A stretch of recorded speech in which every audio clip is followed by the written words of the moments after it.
Welcome, welcome to the edgiest of the edgiest deities.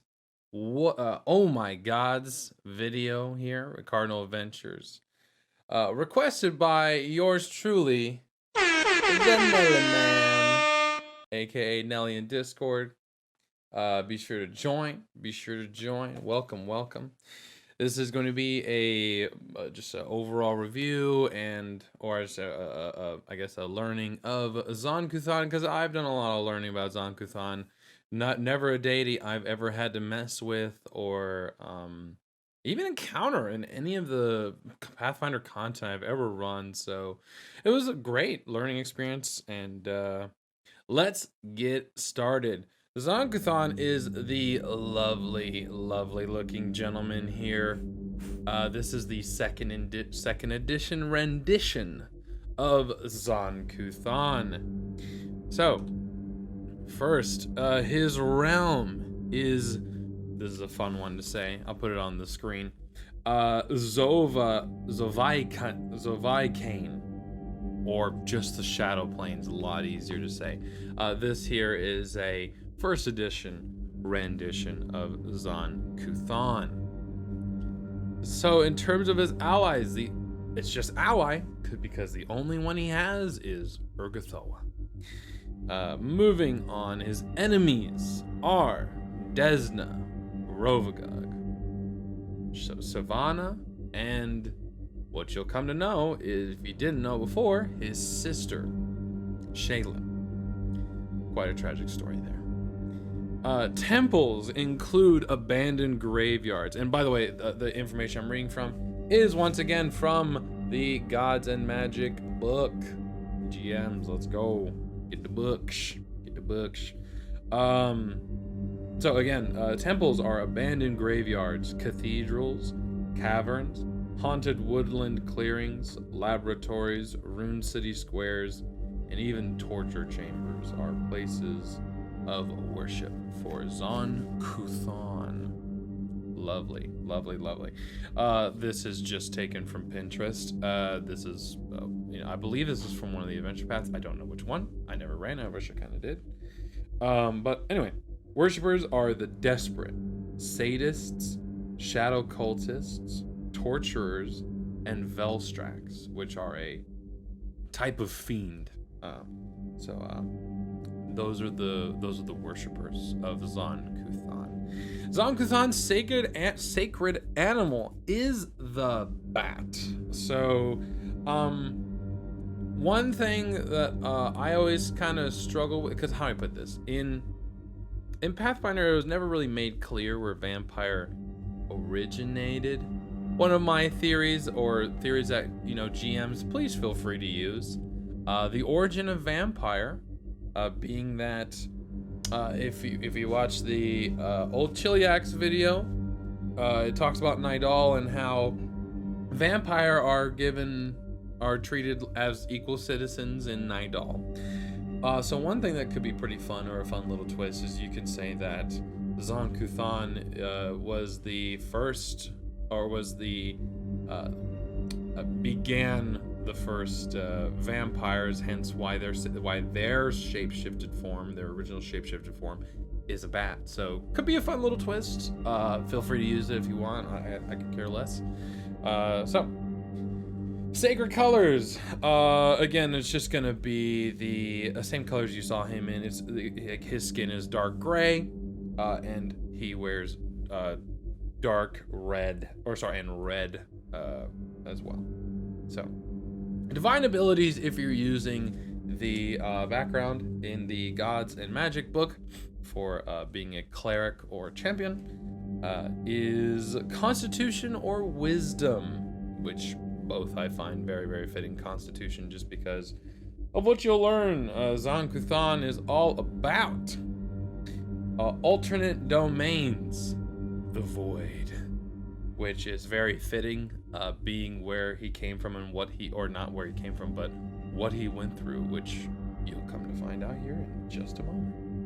His divine weapon, which I feel like such a dum-dum for, I did not put in the Abadar video, so 1,000 apologies, Very fitting here is the spiked chain, because instead of, it's not only used against their enemies, they use it themselves to instigate pain among themselves, which I come to see as a very, very, very, very, very common theme with him.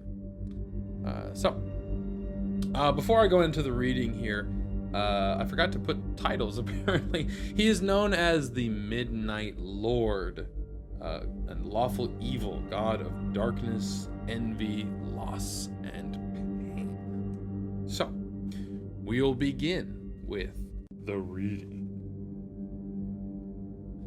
The Midnight Lord embodies and glorifies pain, shadows, and mutilation, and he is one of the most twisted and malevolent gods on the face of Golarion. Once known as Dao Brawl, he crafted the immense star towers that still help keep Rovagug pinned in his prison at Golarion's heart, lending his own skill and ability to the great deific alliance to bind that evil entity. Yet a divine argument between him and his sister Shaylin resulted in the god departing for parts unknown.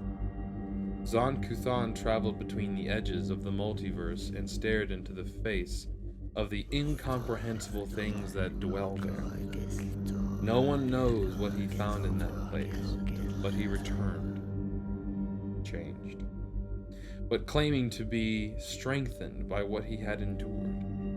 Likewise, the nation of Nidal on Golarion, which is bound to him, is a nation of survivors, founded by those few strong enough to do what they must do so their people could survive the terrible aftermath of Earthfall and the Age of Darkness that followed.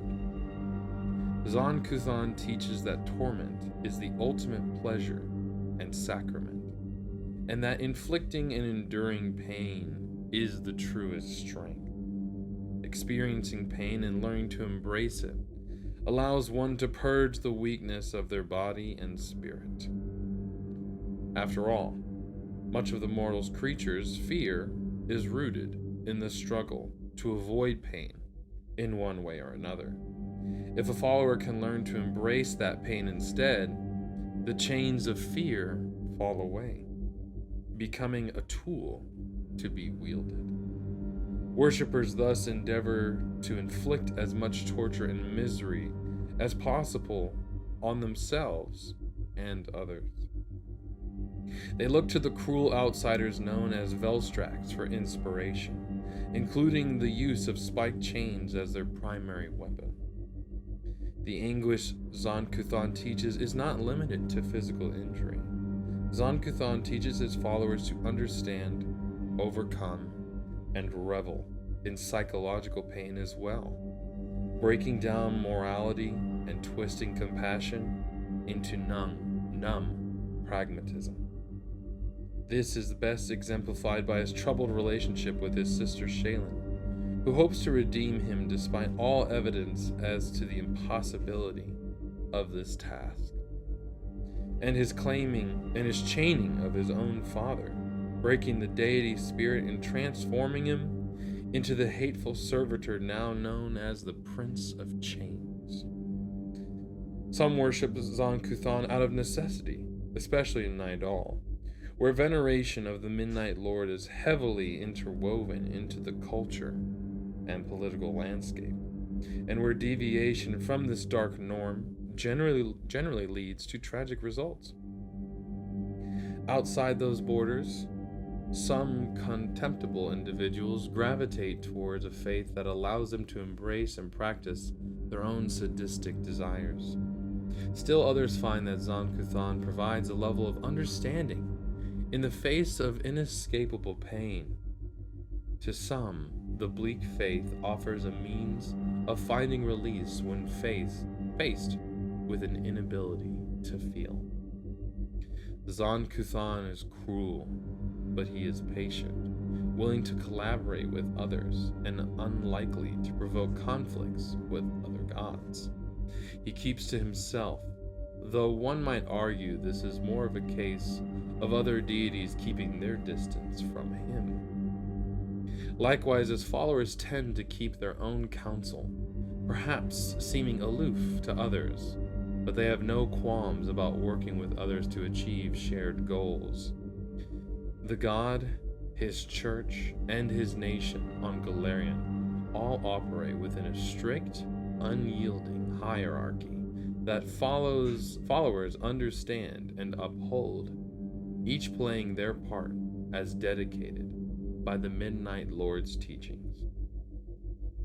Regardless of the worshipper or the reasons for following the Midnight Lord, his worship is terrible and merciless, often bloody, and sometimes deadly.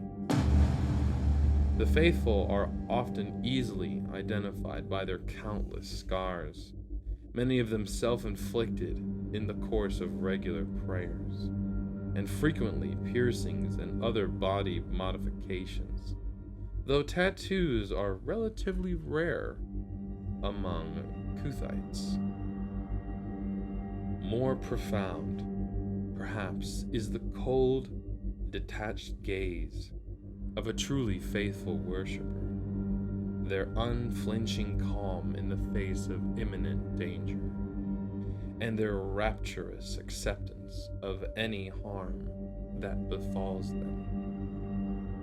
Though priests of Zon-Kuthon hold positions of power and respect within Nidal, there are few and far between beyond its borders.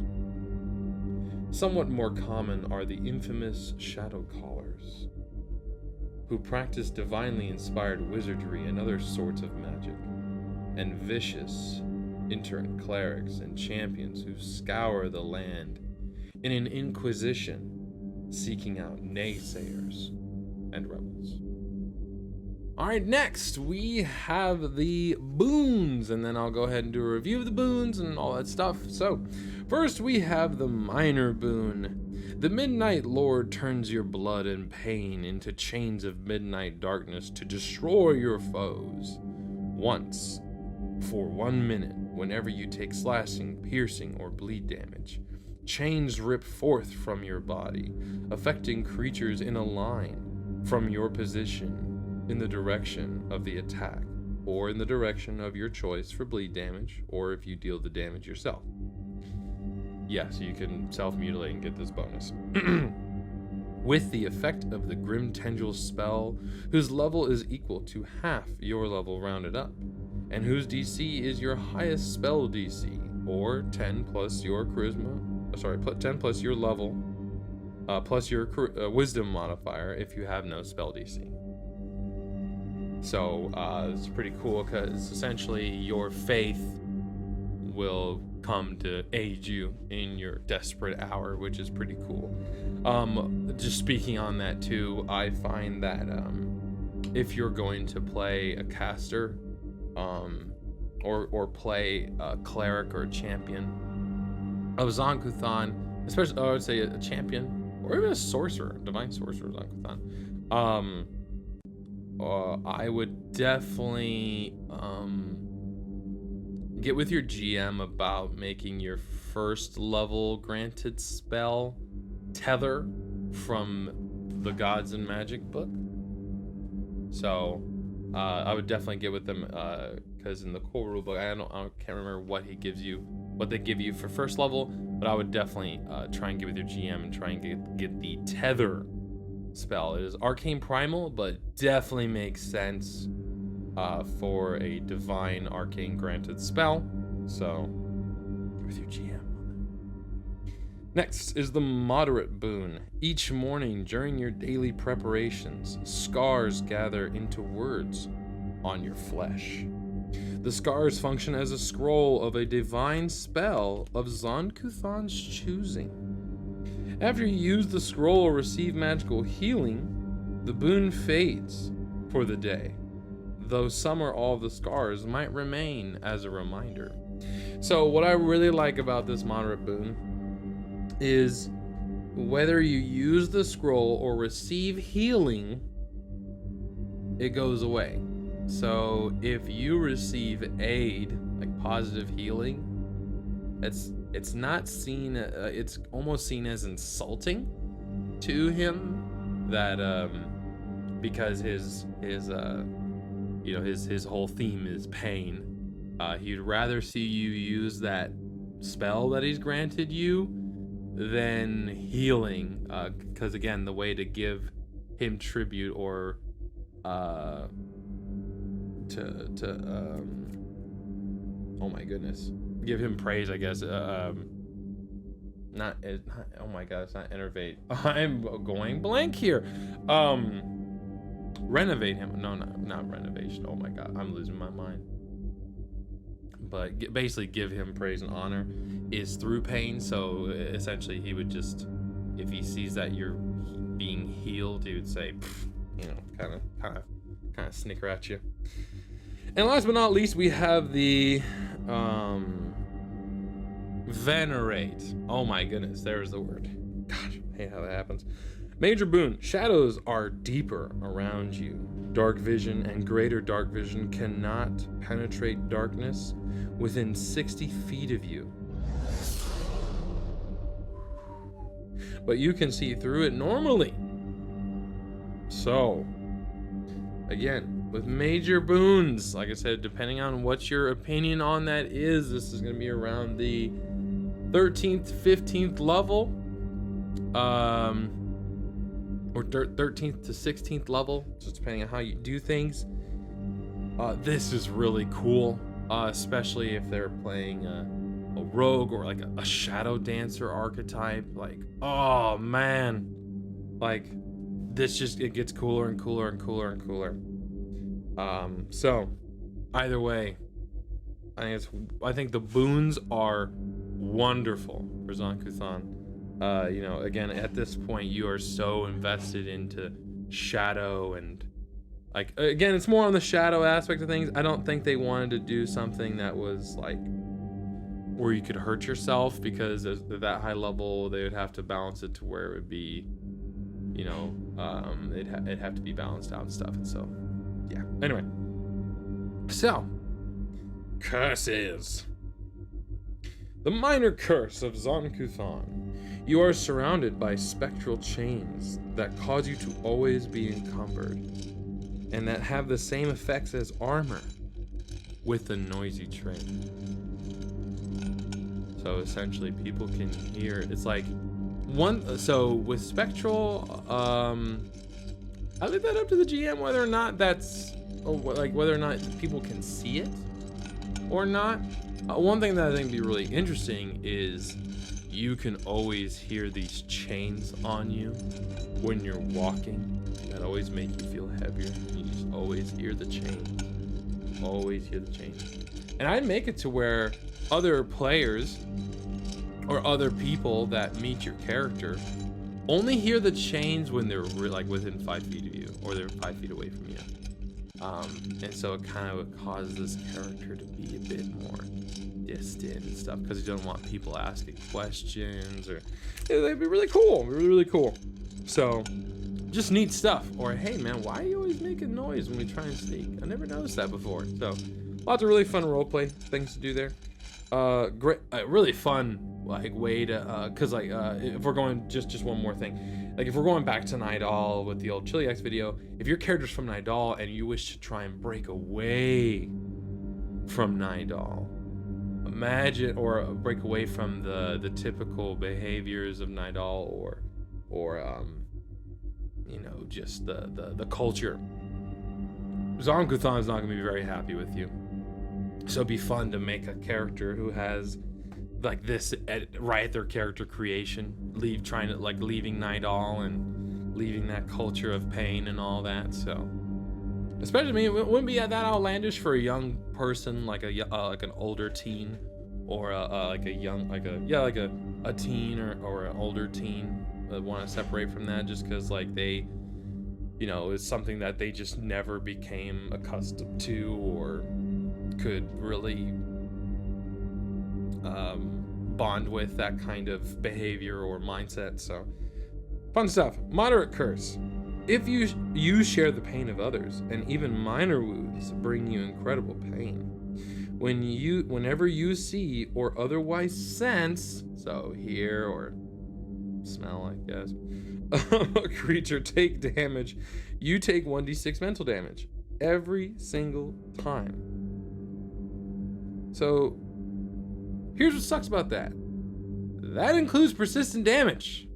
So this is a very scary curse. So even though you're like, again, Monarch curse is 8 to 11 range, every time this dude whack, whack, whack, it's like it's basically your own version of persistent damage. So whenever you take damage any other way than from the first part of this curse, you take 1d6 mental damage from increased pain and are sickened 1. Mental damage from this curse ignores any resistance you have to mental damage. Nice try, Hell Knight, nice try. But yeah, that's rough. And then the major curse. So here's my thing with this curse compared to most deities. This one's really, really rough, especially later in the campaign or where you're at. You might have really strong ties to party members and stuff like that. So, and you'll know what I'm talking about as soon as I get into this. The major curse of Zon-Kuthon. Zon-Kuthon steals away your joy, leaving you with only pain. You lose that which you cherish the most forever and lose the ability to feel joy. You cannot gain benefits from emotion effects based on positive emotions. If Zon-Kuthon feels you are ready to renounce, destroy, mutilate, or torture that which you cherish the most, he might return it to you and allow you to do so. That's rough. So again, I'd be very, very careful, very, very, very careful about this major curse, because compared to this one, or compared to most deities, that's fucking rough. Because you're, especially at that high of a level, again, the 13 to 16 range, if not above that, I'd really be careful about, because you're forcing someone to play their character totally differently, and like that thing could be a family member, it could be another party member, so be careful. That's all I'm gonna say. Last but not least, we have the Aphorisms of Zon-Kuthon. Never a rusty blade. Wounds are no rarity to a worshipper of the Midnight Lord, but the faithful know the importance of using properly cleaned and sharpened tools, as well as keeping wounds clean, lest disease cut short the suffering. A secondary reading serves as an admonition against letting too much time between practicing the faith's physical sacraments, letting a blade rust from disuse. So, admonition is pretty much another word for warning, so, or alert, in case that one went over your head too when I first read it. So, I'll put the description in the bottom, so, or the definition in the bottom here.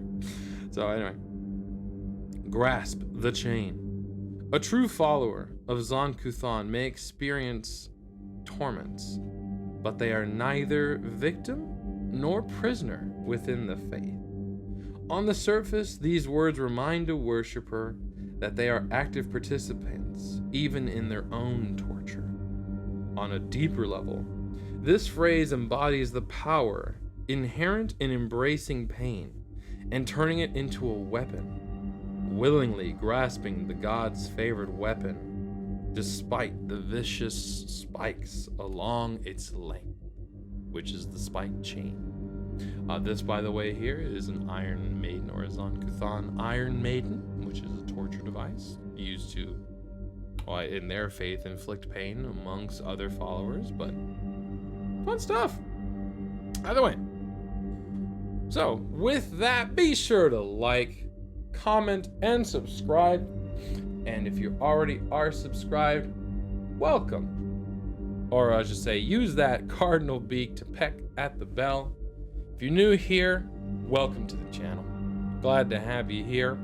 And more stuff like this coming down the lines. Fun joke here. I guess you could say I've done all the deities from A to Z. Ha ha ha ha ha in the inner C. Sorry, really bad joke. I'll stop now. But either way, thank you for sticking around to the end, and we'll see you in the next video.